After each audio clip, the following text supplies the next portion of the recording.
समय की बात है, रिद्धि नाम की एक लड़की थी। उसका बचपन से बस एक ही सपना था, अमीर होना। माँ, अब मेरा कॉलेज पूरा हो गया है, अब तुम मेरे लिए लड़का ढूंढना शुरू कर दो। और हाँ, लड़का बहुत अमीर होना चाहिए, मैं बहुत अमीरी में जिंदगी काटना चाहती हूँ। अरे अगर ऐसा है तो तू खुद कोई नौकरी क्यों नहीं कर लेती? छी छी छी छी छी, भला क्यों नौकरी करने लगी? मैंने बचपन से ही अमीर होने का सपना देखा है और इतना मन मैंने कभी पढ़ाई लिखाई में नहीं लगाया जितना सजने संवरने में लगाया है, ताकि किसी अमीर लड़के को मुझसे प्यार हो जाए। वो तो वक्त ही बताएगा, मगर पैसा ही सब कुछ नहीं होता है। ओ प्लीज माँ, मुझे ये सब बेफिजूल की बातें मत बताओ। मुझे अमीर पति चाहिए, अमीर पति, बस। रिद्धि के माँ बाप उसके लिए एक बहुत अच्छे लड़के का रिश्ता लाते हैं, जो कि एक बड़ा इंजीनियर था।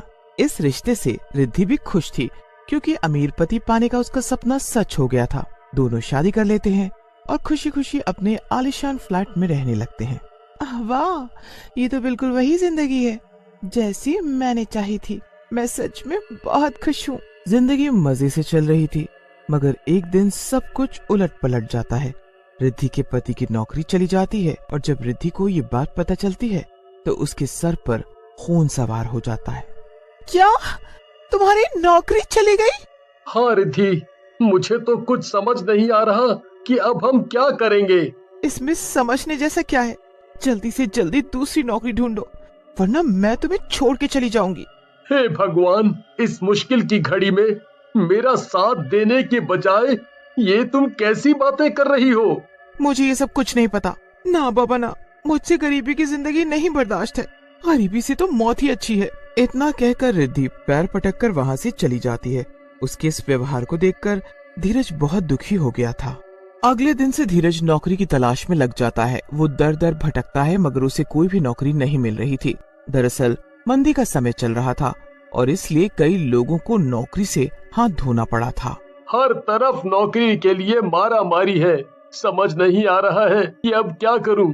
अगर बिना नौकरी के घर गया तो आज रिद्धि पक्का घर छोड़ के चली जाएगी। नहीं नहीं, ऐसा नहीं होना चाहिए। ये सब सोचते सोचते धीरज सड़क पार कर रहा था कि तभी एक बड़ा सा ट्रक आकर उससे टकरा जाता है। रोड सुनसान थी, इसलिए वहाँ कोई भी नहीं था और ट्रक ड्राइवर डर के मारे वहाँ से 9-11 हो जाता है। धीरज की उसी समय मौत हो जाती है और वो एक भूत में बदल जाता है। नहीं, ये क्या हो गया?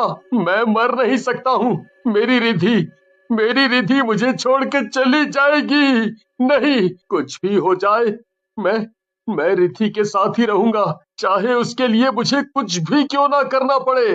धीरज अपनी शक्तियों का इस्तेमाल करके वापस अपने इंसानी शरीर में आ जाता है और अपनी लाश को वहीं पास में छुपा देता है। अब मुझे घर वापस जाना चाहिए, रिद्धि मेरा इंतजार कर रही होगी। इतना कह के धीरज घर के लिए निकल पड़ता है। तुम आगे बताओ ना, क्या हुआ? तुम्हें नौकरी मिली या नहीं? हाँ, मुझे नौकरी मिल गई है। धीरज का भूत कुछ सोच समझ नहीं पाता है और हड़बड़ी में रिद्धि से झूठ बोल देता है। क्या कहा? वाह, ये हुई ना बात। अब हम फिर से खुशी खुशी रहेंगे। क्या हुआ? छी, ये अजीब सी बदबू क्यों आ रही है तुम्हारे पास से? क्या तुम किसी नाले वाले में गिर गए थे क्या? नहीं, ऐसा कुछ नहीं हुआ है। तुम चलो, मैं नहा लेता हूँ। दरअसल धीरज के भूत के पास एक डेड बॉडी जैसी बदबू आ रही थी, पर उसने रिद्धि का ध्यान इस बात से भटका दिया और दोनों सो गए। अगले दिन धीरज तैयार होकर नौकरी के लिए निकल गया। अब मैं क्या करूं? मैं भेष बदल के रिद्धि के साथ मरने के बाद भी रह सकता हूं, पर इस नौकरी नाम की बला का क्या करूं? मैं कहां से नौकरी? धीरज ये सब सोच ही रहा था कि उसने देखा कि एक बहुत बड़ी कंपनी के मालिक की कार उसके सामने से गुजरती है। गाड़ी रेड लाइट पे रुकती है और तभी धीरज का भूत कार के ड्राइवर के शरीर में घुस जाता है। वो लोग कंपनी में पहुंच जाते हैं और धीरज ड्राइवर के शरीर से बाहर आ जाता है और मालिक का पीछा करने लगता है। अपने केबिन में पहुंचकर मालिक धीरज के भूत को देख लेता है। ठीक है, मैं तुम्हें नौकरी पे रखता हूँ, लेकिन तुम आज से नहीं बल्कि कल से काम पे आना। तुम मुझे अपने घर का पता दे दो, मैं तुम्हें बुलवा लूंगा। इतना सुन के धीरज अपना पता दे देता है और वहाँ से चला जाता है। उसके जाने के बाद मालिक ने चैन की सांस ली। हे भगवान, ये आज मैंने क्या देख लिया। मुझे तो अभी तक अपनी आंखों पर और कानों पे यकीन नहीं हो रहा है। जल्दी से इस भूत के घर जाके पता करता हूँ कि आखिर ये मामला क्या है। इसके बाद वो आदमी धीरज के घर जाता है और देखता है कि वहाँ धीरज एकदम आम इंसान की तरह बैठा था और रिद्धि घर के कामों में व्यस्त थी। वो आदमी बहुत देर तक धीरज के घर के बाहर छुपा रहता है और घर के अंदर जाने का मौका ढूंढता है। थोड़ी देर बाद धीरज का भूत घर से बाहर जाता है और तभी वो आदमी अंदर घुस जाता है। अरे अरे अरे अरे, कौन हो भैया तुम? ऐसे कैसे मेरे घर में घुसे चले आ रहे हो? निकलो यहाँ से। मेरी बात ध्यान से सुनिए, मेरे पास ज्यादा वक्त नहीं है। ये आदमी जो अभी यहाँ से गया है, ये मर चुका है और भूत बन के भटक रहा है। क्या? ये क्या बकवास कर रहे हो तुम? मैं सच कह रहा हूँ, ये आदमी भूत है और सुबह मेरे ऑफिस तक आ गया था मुझसे नौकरी मांगने के लिए। मालिक रिद्धि को सारी बात बता देता है और रिद्धि के पैरों तले जमीन खिसक जाती है। फिर मालिक धीरज को वापस आता देखकर वहाँ से चला जाता है। क्या हुआ रिद्धि, ऐसे क्यों खड़ी हो? ये लो, जो तुमने मंगाया था मैं वो सब सामान ले आया। रिद्धि बिना कुछ बोले अंदर चली जाती है। धीरज के भूत को रिद्धि की चुप्पी अजीब सी लगी, पर उसने ज्यादा कुछ सवाल जवाब नहीं किया। अगली सुबह धीरज ने देखा कि घर में बहुत भीड़ लगी है और उसके घर वाले भी आए हुए थे। अरे ये क्या, ये सब क्या हो रहा है? मम्मी पापा आप सब अचानक से यहाँ कैसे? आज मैंने सत्यनारायण भगवान की कथा रखी है, इसीलिए सब आए हैं। आओ चलो साथ में बैठकर कथा सुनते हैं। धीरज भूत होने के कारण कथा में नहीं बैठ सकता था और ये सब देखकर वो बहुत डर गया। नहीं रिद्धि, मैं पूजा में नहीं बैठ सकता हूँ। और वो क्यों? क्योंकि तुम एक भूत हो। ये सुनकर धीरज का भूत दंग रह गया। हैरान मत हो धीरज, मुझे सब कुछ सच सच बताओ कि ये सब तुम्हारे साथ आखिर कैसे हुआ। धीरज का भूत बहुत दुखी हो जाता है और सब कुछ सच सच बता देता है। मैं डर गया था कि तुम मुझे छोड़ के चली जाओगी, इसीलिए मैंने ये सब किया। मैं बहुत शर्मिंदा हूँ धीरज, मुझसे बहुत बड़ी भूल हो गई। मेरी ही जोर जबरदस्ती के कारण तुम नौकरी ढूंढने के लिए इतने तनाव में आए और तुम्हारी जान चली गई। मुझे माफ कर दो धीरज। रिद्धि फूट फूट कर रोने लग जाती है और धीरज के परिवार वाले उसे चुप कराने लगते हैं। मत रो रिद्धि, ये सब तो मेरे भाग्य में लिखा था, इसमें तुम्हारी कोई भी गलती नहीं है। मैं तुम्हें बताता हूँ कि मैंने अपनी बॉडी कहाँ छुपाई है। तुम उसे ढूंढ के उसका अंतिम संस्कार कर दो ताकि मेरी आत्मा को शांति मिल सके। जैसे तुम चाहते हो मैं वैसा ही करूंगी और एक बार फिर से मैं तुमसे माफी मांगती हूँ। इतना कहकर रिद्धि धीरज के भूत के गले लग जाती है और अगले ही दिन वो धीरज का अंतिम संस्कार कर देती है। इसी के साथ धीरज की आत्मा को हमेशा हमेशा के लिए मुक्ति मिल जाती है। एक गांव में एक चरवाहा रहता था। वह रोज की तरह अपनी भेड़ों को जंगल में चराने के लिए ले जा रहा होता है। सब कुछ सामान्य चल रहा होता है, तभी बहुत तेज चीख की आवाज आती है। उसकी दोनों भेड़ें बहुत डर जाती हैं और वहां से भाग जाती हैं। चमन अपनी भेड़ों को यूं भागता देख घबरा जाता है। अरे ये क्या, ये कैसी आवाज थी? मेरी भेड़ें कहाँ चली गई? मुझे उन्हें ढूंढना होगा। फिर चमन अपनी भेड़ों को ढूंढता ढूंढता जंगल में बहुत अंदर चला जाता है, लेकिन उसकी भेड़ों का कोई नामो निशान नहीं मिलता।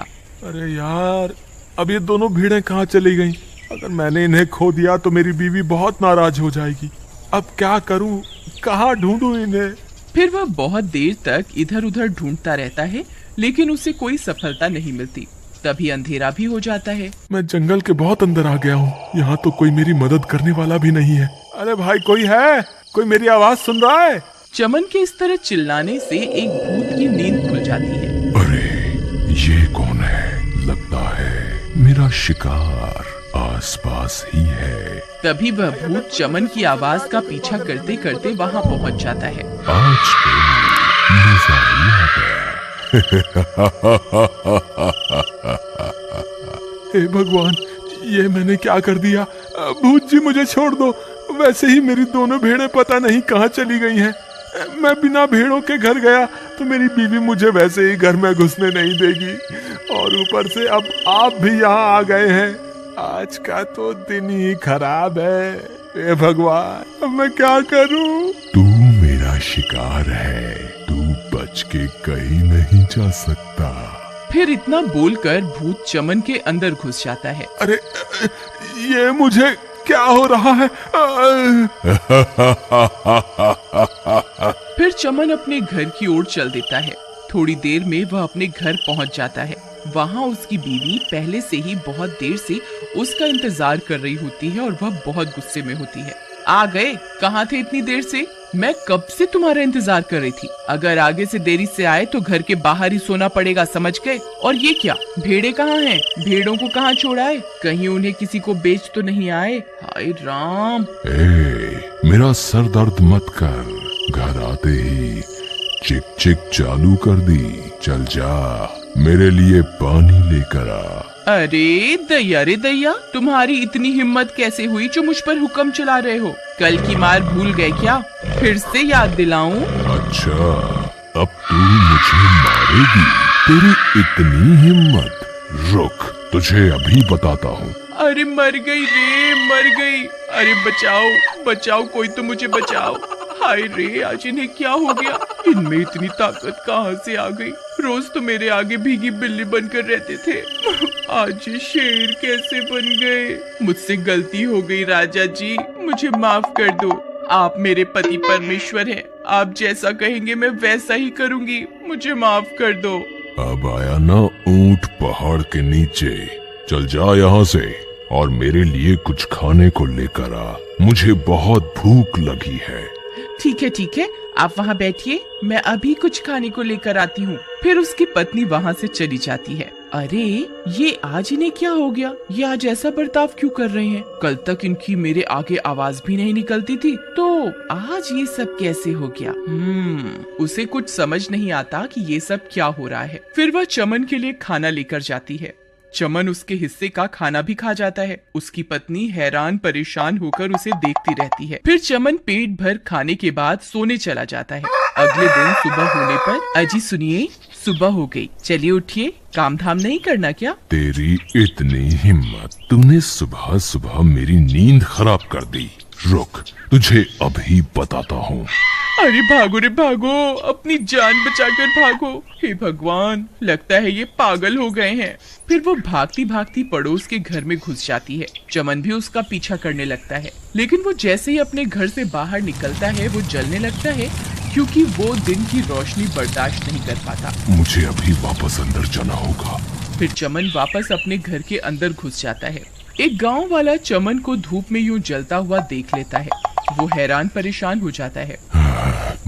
बाल बच गया, मैं दिन में बाहर नहीं जा सकता, मुझे इस बात का ख्याल रखना होगा। अरे ये कैसे हो सकता है? चमन भैया यूं धूप में आते ही जलने क्यों लगे? जरूर दाल में कुछ काला है। मुझे ये बात बाकी सब गांव वालों को बतानी होगी। फिर वो भागता हुआ जाता है और बाकी के गांव वालों को सारी घटना के बारे में बताता है। कालिया भाई, मुझे लगता है इनके ऊपर किसी भूत का साया है। जब से कल रात को ये जंगल से लौटे हैं, अजीब अजीब सी हरकतें कर रहे हैं। कल रात को ये घर में पड़ा पूरा खाना खा गए, मुझसे बदतमीजी भी की और इनकी आंखें भी भूत के जैसी लाल हो गई हैं। तुम घबराओ मत बहन, चलो मैं तुम्हारे साथ चलकर देखता हूँ। फिर वे दोनों मिलकर उसके घर जाते हैं। वहाँ पहले से ही कुछ गांव वाले घर के बाहर खड़े होते हैं। फिर कालिया और अनीता घर के अंदर जाते हैं। ए चमन, कहाँ है तू? जरा बाहर तो आ। तेरी अनीता बहन के साथ बदतमीजी करने की हिम्मत कैसे हुई? जल्दी बाहर आ, मैं तुझे अभी सबक सिखाता हूँ। चमन को कालिया की बात सुनकर गुस्सा आ जाता है। फिर चमन गुस्से में बाहर आता है। कौन है तू? तेरी इतनी हिम्मत, मुझसे तेज आवाज में बात करता है। रुक, तुझे अभी बताता हूँ। अरे मर गए रे, छोड़ मुझे, छोड़। चमन भाई मुझे छोड़ दो, मुझसे गलती हो गई। मैं अनीता भाभी की बातों में आ गया। तुम ठीक हो भाई? ये औरत ही गलत है, तुम उसके साथ सही कर रहे हो। मुझे छोड़ दो, मुझे जाने दो, मुझसे गलती हो गई। अनीता ये सब देखकर डर जाती है और वह वहाँ से भाग जाती है। अरे भागो रे, अपनी जान बचा के भागो। अनीता बहन, अंदर क्या हो रहा है? ये कैसी आवाजें आ रही हैं? तभी चमन कालिया को उठाकर घर से बाहर फेंक देता है। अरे मर गया रे, इसने तो मेरी टांग ही तोड़ दी। कालिया भाई, आप ठीक तो है ना? नहीं, मैं ठीक नहीं हूँ। चमन ने मुझे बहुत मारा, हाय मेरी गर्दन ही तोड़ दी। तुम सही कहती थी, चमन के ऊपर जरूर किसी भूत का साया है। वो बहुत शक्तिशाली बन गया है, हम में से कोई भी उसका मुकाबला नहीं कर सकता। तुम सही कहते हो कालिया भाई, मैंने अपनी आंखों से देखा था। चमन भैया जैसे ही धूप में बाहर आए वो जलने लगे थे। वो धूप बर्दाश्त नहीं कर सकते। हमें किसी तरह इस भूत को घर से बाहर लाना होगा। लेकिन भाई ये भूत बहुत ताकतवर है, हम इसे घर से बाहर कैसे लाएं? मेरे पास एक तरकीब है, क्यों ना हम घर की छत पे चढ़कर उसमें बहुत सारे छेद कर दें, जिससे सूरज की रोशनी घर के अंदर चली जाएगी और हमारी तरकीब काम कर जाएगी। अरे ये क्या, ये सूरज की रोशनी घर के अंदर कैसे आ रही है? लगता है इन्हें मेरी कमजोरी के बारे में पता चल गया है। अब मैं क्या करूं, कहाँ जाऊं? फिर वह भूत सूरज की रोशनी में तड़पने लगता है। अरे मर गया रे, अरे गाँव वालों रुक जाओ, ऐसा मत करो। हाय मर गया रे, मुझे छोड़ दो। तुम जिस औरत की मदद कर रहे हो वो बहुत जालिम औरत है। वो इस बेचारे चमन पर बहुत जुल्म ढाती है। तुम चमन को तो मुझसे आजाद करवा लोगे, लेकिन इस पापी औरत से कैसे आजाद करवाओगे?